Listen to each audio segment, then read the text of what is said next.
السلام عليكم ورحمة الله وبركاته. الحمد لله نحمده ونستعينه ونستغفره ونؤمن به ونتوكل عليه ونعوذ بالله من شرور أنفسنا ومن سيئات أعمالنا. من يهده الله فلا مضل له ومن يضلله فلا هادي له ونشهد أن لا إله إلا الله ونشهد أن سيدنا ونبينا مولانا محمدا عبده ورسوله الذي أرسل رسوله بالحق بشيرا ونذيرا وداعيا إلى الله بإذنه وسراجا منيرا. وصلى الله تعالى وسلم تسليما كثيرا. قال الله تعالى في القرآن المجيد والفرقان الحميد: أعوذ بالله من الشيطان الرجيم. بسم الله الرحمن الرحيم. سبحان الذي أسرى بعبده ليلا من المسجد الحرام إلى المسجد الأقصى الذي باركنا حوله لنريه من آياتنا إنه هو السميع البصير. وقال نبينا صلى الله عليه وسلم: الصلاة معراج المؤمنين، أو كما قال عليه الصلاة والسلام. محترم سامعین کرام، معزز بزرگوں، دوستوں، جیسا کہ آپ سب حضرات کو معلوم ہے کہ رجب کا مہینہ چل رہا ہے. یہ رجب کا مہینہ وہ مہینہ ہے جس میں آپ صلی اللہ علیہ وسلم نے ہمیں ایک دعا سکھائی کہ ہم اس طرح سے دعا مانگیں. وہ دعا یوں ہے: اللہم بارک لنا فی رجب و شعبان. اے اللہ، ہمیں رجب کے مہینے میں برکت عطا فرما، وبلغنا رمضان، اور ہمیں رمضان تک پہنچا دے. غرض یہ ایک انتہائی مبارک مہینہ ہے. اللہ سبحانہ تعالیٰ نے بھی قرآن شریف میں جب 12 مہینوں کا تذکرہ فرمایا تو اس میں فرمایا کہ 4 مہینے بڑے عظمت والے ہیں، حرمت والے ہیں. جب یہ فرمایا ان عدۃ الشہور عند اللہ 12 شہرا فی کتاب اللہ یوم خلق السماوات والارض منها 4 حرم، کہ جب سے اللہ نے اس زمین آسمان کو بنایا ہے، اللہ کے نزدیک مہینوں کی تعداد 12 ہے، اور ان 12 مہینوں میں منها 4 حرم، 4 مہینے بڑی حرمت والے ہیں.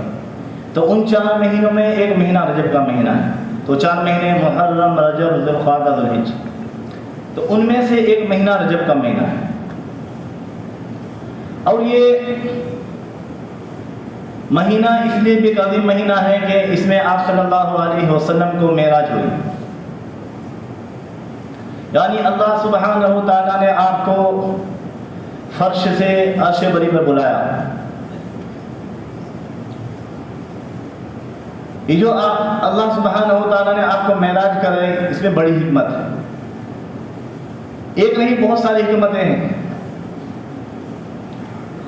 ایک حکمت یہ بھی ہے کہ جس سال آپ صلی اللہ علیہ وسلم کو معراج ہوئی، یہ سال آپ صلی اللہ علیہ وسلم کے لیے بڑا غم کا سال تھا، حوادث غم کا سال تھا.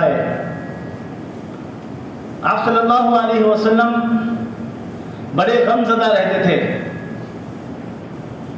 غم کا پہاڑ آپ صلی اللہ علیہ وسلم کے اوپر ٹوٹ گیا تھا. تو ایسا کیوں ہوا؟ آپ صلی اللہ علیہ وسلم اس لیے غم زدہ رہتے تھے کہ آپ صلی اللہ علیہ وسلم کے چچا ابو طالب، جو آپ کے نہ صرف چچا تھے بلکہ حقیقی مونس، غمخوار اور سرپرست ہے. چونکہ آپ صلی اللہ علیہ وسلم یتیم تھے تو آپ کے سرپرست آپ کے چچا ہی تھے. آپ کے چچا ہی آپ کے غم خار تھے. یہی وجہ تھی کہ جب تک آپ کے چچا ابو طالب آپ کے ساتھ رہے، جو مشرکین مکہ تھا ان کا جو رویہ تھا صرف وہ ظالمانہ تھا، جارحانہ نہیں تھا. لیکن جب آپ صلی اللہ علیہ وسلم کے چچا ابو طالب اس دنیا سے رخصت ہو گئے، جس سال معراج ہوئی، جب آپ اس دنیا سے رخصت ہو گئے تو جو مشرکین مکہ تھے ان کا رویہ صرف ظالمانہ نہ رہا بلکہ جارحانہ بھی ہو گیا، اور جارحیت کی ہر ایک حدوں کو پار کر دیا انہوں نے. ظلم کی انتہا نہیں رہی، جارحیت کے باندھ ٹوٹ گئے، اتنا ظلم کرنا شروع کیا. ایک تو آپ صلی اللہ علیہ وسلم کو آپ کے چچا ابو طالب پہ جانے کا غم، دوسرا ان کے ظلم ستم کی انتہا. ان کا ظلم ستم بڑھ گیا. پھر آپ صلی اللہ علیہ وسلم اس غم سے ابھرے نہیں تھے کہ ایک اور غم آپ کی زندگی میں پڑا. وہ کیا تھا؟ آپ کی اہلیہ حضرت خدیجہ رضی اللہ عنہا اس دنیا سے رخصت ہو گئی. حضرت خدیجہ رضی اللہ عنہا جو ہے مکی دور میں آپ صلی اللہ علیہ وسلم کے ساتھ ہر ایک تکلیف کے موقع پر، ہر ایک آزمائش کے موقع پر، ہر ایک مصیبت میں استقامت کا پہاڑ بن کر کھڑی رہی. اپنا سب کچھ مال دولت لٹا دیا صرف اس دین کی ترقی کے لیے، دین اسلام کی ترقی کے لیے. حضرت خدیجہ رضی اللہ عنہا نے آپ صلی اللہ علیہ وسلم کا اس قدر ساتھ دیا کہ ہر ایک موقع پر، ہر ایک لمحہ آپ کے ساتھ کھڑی رہی. لیکن آپ بھی اس دنیا سے پردہ فرما، جس کی وجہ یہ ہوئی کہ دو بڑے غم آپ صلی اللہ علیہ وسلم کو اس سال میں لگے. آپ صلی اللہ علیہ وسلم بالکل ٹوٹ چکے تھے، غم زدہ رہتے تھے. لیکن قدرت کا قانون ہے، ان مع العسر یسرا، ہر تکلیف کے ساتھ راحت ہوتی ہے. تو اللہ نے دیکھا کہ میرے حبیب غم زدہ ہے. اللہ سبحانہ و تعالیٰ نے آپ صلی اللہ علیہ وسلم کو عرش عظیم پہ بلا دیا، یعنی معراج نصیب کرائے تاکہ آپ پہ یہ تمام غم دور ہو جائے. تو اس لیے محترم بزرگوں دوستو،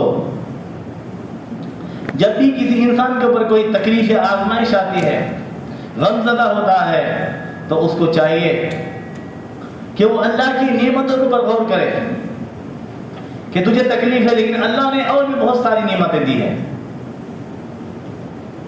صبر کا مظاہرہ کرے اور جو اللہ کی نعمتیں ہیں ان کے اوپر غور کرے. جیسے کہ اللہ نے فرمایا ان مع العسر یسرا، ہر تکلیف کے بعد پھر آسانی ہو جاتی ہے. تو اس لیے ہر ایک مسلمان کو چاہیے، ہر ایک مسلمان کو نہیں بلکہ ہر ایک انسان کو چاہیے کہ جب بھی اس کے اوپر کوئی تکلیف آئے تو وہ صبر کرے. دنیا میں ایسے بہت سارے لوگ ہیں، بہت سارے لوگ ایک غلطی کر لیتے ہیں، جب ان کے اوپر کوئی تکلیف آتی ہے تو اس کو برداشت نہیں کر سکتے، اور بہت سارے لوگ سوسائڈ کر لیتے ہیں. اور یہ صرف غریب لوگ نہیں بلکہ بڑے بڑے امیر، کروڑ پتی، ارب پتی لوگ جب ان کو بزنس میں نقصان ہو جاتا ہے یا کوئی اور تکلیف آ جاتی ہے تو سوسائڈ کر لیتے ہیں. سوسائڈ کرنا اسلام میں حرام ہے. تو اس کا حل یہ ہے کہ انسان صبر کرے اور اللہ کی نعمتوں پر غور کرے. حضرت مریم علیہ السلام کا تذکرہ اللہ سبحانہ و تعالیٰ نے قرآن شریف میں فرمایا کہ آپ بھی جب آپ کی آزمائش ہوئی حضرت مریم علیہ السلام کی تو آپ بھی غمزدہ ہو گئے اور اندر سے ٹوٹ گئے، اور آپ نے بھی یہی فرمایا کہ کاش میں مر گئی ہوتی. اللہ سبحانہ و تعالیٰ فرماتا ہے فَحَمَلَتْهُ فَانْتَبَذَتْ بِهِ مَكَانًا قَصِيًّا، جب آپ حاملہ ہوئی فرشتے نے آپ کی گریبان میں پھونکا، آپ حاملہ ہو گئی تو آپ الگ مکان میں چلے گئی. فَحَمَلَتْهُ فَانْتَبَذَتْ بِهِ مَكَانًا قَصِيًّا. پھر جب ولادت کا وقت آیا، درد دہ ہوا، تو قرآن کہتا ہے فَأَجَاءَهَا الْمَخَاضُ إِلَى جِذْعِ النَّخْلَةِ، تو آپ اس مکان سے باہر ایک کھجور کا درخت تھا اس کے نیچے چلی گئی. فَأَجَاءَ الْمَخَاضُ إِلَى جِذْعِ النَّخْلَةِ قَالَتْ يَا لَيْتَنِي مِتُّ قَبْلَ هَذَا وَكُنْتُ نَسْيًّا مَنْسِيًّا، اور کہنے لگی کہ کاش اس سے پہلے میری موت ہو جاتی، میں مر جاتی. جو تکلیف مجھے ہے، ایک تو تکلیف، دوسرا الزام کا ڈر کہ لوگ یوں کہیں گے کہ تیری ماں بدکار نہیں، تو کہاں سے بدکار ہوگی. اور یہی نہیں بلکہ فرمانے لگی مت قبل هذا وكنت نسيا منسيا، کاش میرا نام و نشان ہی مٹ جاتا، میں بھولی بسری ہو جاتی. تو خود حضرت مریم علیہ السلام یہی جب آزمائش کا وقت آیا تو یہی کہنے لگی. لیکن فرشتے نے آواز دی اور خوشخبری سنائی فناداها من تحتها الا تحزني قد جعل ربك تحتك سريا. فرشتے نے آواز دی کہ مریم دیکھو تمہارے لیے اللہ نے پانی کا چشمہ جاری کیا ہے. وَهُزِّي إِلَيْكِ بِجِذْعِ النَّخْلَةِ تُسَاقِطْ عَلَيْكِ رُطَبًا جَنِيًّا، اور جو یہ کھجور کا درخت ہے اس کو ہلاؤ، اس سے آپ کے اوپر پکی ہوئی کھجوریں گرے گی. تو آپ نے ہلایا، کھجوریں گری اور وہاں سے پانی پیا. پھر اللہ نے کہا فَكُلِي وَاشْرَبِي وَقَرِّي عَيْنًا، کہ آپ خوب کھاؤ پیو. فَكُلِي وَاشْرَبِي وَقَرِّي عَيْنًا فَإِمَّا تَرَيِنَّ مِنَ الْبَشَرِ أَحَدًا، کہ اگر کوئی آدمی آپ کو دیکھ لے تو آپ یوں کہنا فَقُولِي إِنِّي نَذَرْتُ لِلرَّحْمَنِ صَوْمًا فَلَنْ أُكَلِّمَ الْيَوْمَ إِنسِيًّا، آپ یہ کہہ دینا کہ میرا روزہ ہے، میں بات نہیں کر سکتی. تو غیر محترم دوستو، یہ انسان کی فطرت ہے. جب کوئی اس کے اوپر آزمائش آتی ہے، تکلیف آتی ہے، تو غمزدہ تو کہ یہاں تک وہ سوچنے لگتا ہے کہ کاش تیری موت ہو جاتی. تو اسلام میں اس کا حل یہ ہے کہ انسان اللہ کی نعمتوں پر غور کرے. اگر اس کے پاس مال دولت چلا گیا تو کم سے کم یہ سمجھے کہ اللہ نے تجھے صحت دی ہے، تندرست دی ہے، دو ہاتھ دیے، دو پیر دیے ہیں، اور صبر کرے. اور جب صبر کرے گا تو پھر اللہ سبحانہ وتعالیٰ فرماتا ہے ان اللہ مع الصابرین، اللہ صبر کرنے والوں کے ساتھ میں، اور اللہ ان کو خوشخبری سناتا ہے. تو غیر محترم دوستو، میں عرض کر رہا تھا کہ آپ صلی اللہ علیہ وسلم جب غم زدہ تھے، آپ کے اوپر دو بڑے غم کے پہاڑ ٹوٹے. آپ کے چچا ابو طالب دنیا سے چلے گئے، حضرت خدیجہ رضی اللہ عنہا دنیا سے پردہ فرما گئی. تو اللہ سبحانہ و تعالیٰ نے آپ کو معراج کیا. تو یہ معراج میں بہت ساری حکمتیں ہیں.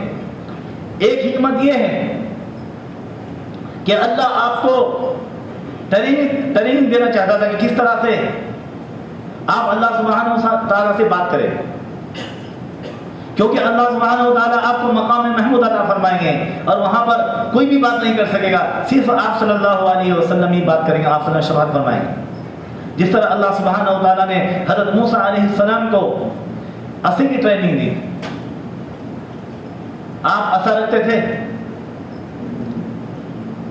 تو اللہ سبحانہ و تعالیٰ نے ایک دن فرمایا وَمَا تِلْكَ بِيَمِينِكَ يَا مُوسَىٰ، اے موسیٰ تیرے ہاتھ میں کیا ہے؟ تو آپ نے فرمایا قَالَ هِيَ عَصَايَ، یا اللہ میرے ہاتھ میں عصا ہے، أَتَوَكَّلُ عَلَيْهَا وَأَحُشُّ بِهَا عَلَىٰ غَنَمِي، اس سے میں ٹیک لگاتا ہوں، میں اس سے پتوں کو جھاڑتا ہوں اور بکریوں کو چراتا ہوں. وَلِيَ فِيهَا مَآرِبُ أُخْرَىٰ، اور اس سے میرے بہت سارے کام نکلتے ہیں. اس کے بعد اللہ سبحانہ وتعالیٰ فرمایا قَالَ أَلْقِهَا يَا مُوسَىٰ، کہ موسیٰ تو زمین پر ڈال دو. جیسے زمین پر ڈالا فَأَلْقَاهَا فَإِذَا هِيَ حَيَّةٌ تَسْعَىٰ، تو اس کا بہت بڑا اژدہا بن گیا، سانپ بن گیا. آپ ڈرنے لگے. جب آپ ڈرنے لگے پھر اللہ نے فرمایا اے موسیٰ ڈرو مت.